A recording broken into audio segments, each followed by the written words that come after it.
This has been the season of organized labor's discontent, but also big labor gains from Hollywood to the United Auto Workers. And picket lines continue, including hundreds of Macy employees planning to strike in Washington state tomorrow on Black Friday, and the ongoing teachers union strike in Portland, Oregon. John Yang examines what it all means. There have been a number of high-profile strikes this year. Auto workers, Hollywood writers and actors, and healthcare workers. And other work actions have been averted by last-minute deals. UPS drivers and Las Vegas hotel workers, for instance. All of them resulted in major gains for members of those unions. Lauren Kaori-Gurley covers the labor for the Washington Post. Lauren, why do you think the unions are on such a winning streak at the bargaining table these days? There are a lot of different reasons this is happening. I want to highlight two of them. One is that we have historically a very tight labor market right now. So coming out of the pandemic, there have for much of the past few years been 2 job openings available for every unemployed worker. And this means that workers have a lot of leverage with their employers right now, which makes it more likely that they feel willing at this moment to sort of take risks, to demand more, because they know if they get fired that they can go out and get another job. At the same time, you also have inflation, which has been, scorching hot over the past few years. And so workers are really feeling sort of the pinch on their pocketbooks. Their earnings aren't going as far. And so that's one reason why we've seen a lot of labor activity. I would say the other thing started before the pandemic, which is that there has just been really broad popular support for unions.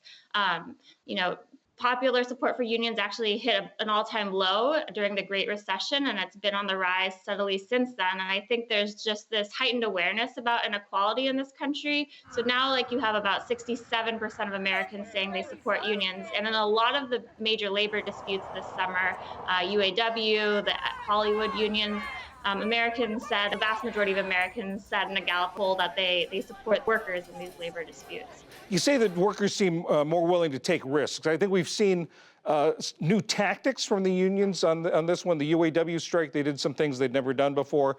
You're also hearing them being a little more strident.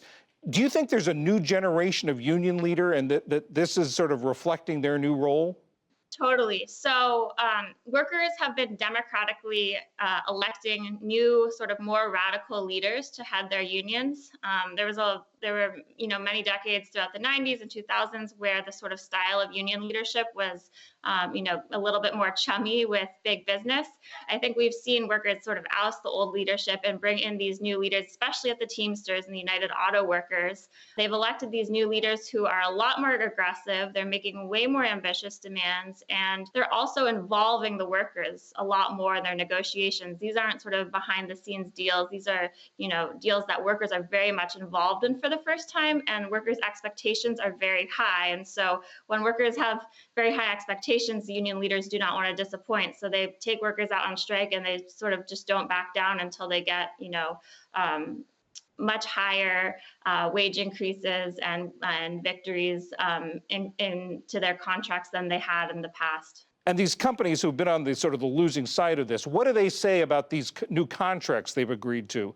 How is it going to affect their bottom lines? How is it going to affect the prices they charge consumers? Yeah, so I think prices are going to go up. We know that's true in Hollywood. I believe it's also true with the auto industry. Executives have threatened that with these really strong new contracts, workers might start to see fewer jobs. They could have jobs sent overseas. They could see more, workplaces closed down.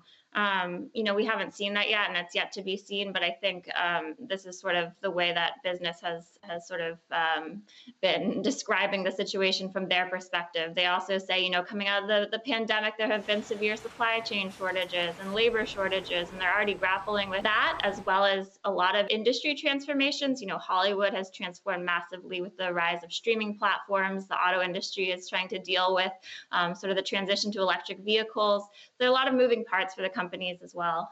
And while these unions seem to be doing well, other workers are having trouble organizing. For instance, Starbucks, Amazon. What are the hurdles they're facing that they're having a hard time with? Yeah, so I would say that it's very important to remember that, a lot of these unions like the Teamsters, the United Auto Workers, the union that represents Hollywood, those unions have been around for close to 100 years. You're seeing a lot more difficulty with at Amazon and Starbucks because those are nascent unions, right? Those are two massive American employers that historically have not been unionized, that are very anti-union, that are sort of pulling all the shots to sort of crush unionization at their companies. And so that process takes a lot longer to unionize all of their workforces. I mean, they've barely even started. And so I think that there's a lot more to go, and it's yet to actually be seen whether workers will be able to organize Amazon and Starbucks. As you said earlier, public support for unions has been growing, but the proportion of workers who belong to unions has been going down steadily for the past several decades. How do you reconcile those two things? Yeah, it seems sort of like a contradiction, right? Labor unions are extremely popular. People love them, yet no one is in them.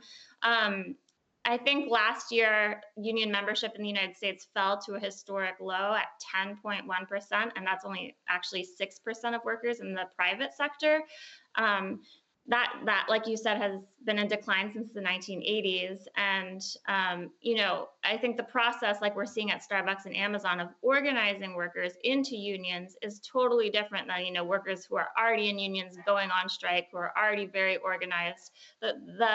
Those are two separate things. And so what will be extremely interesting, I think, to see here, whether the labor movement can capitalize on this moment and actually bring new workers into unions and sort of rebuild what they've lost over the years since the 1980s.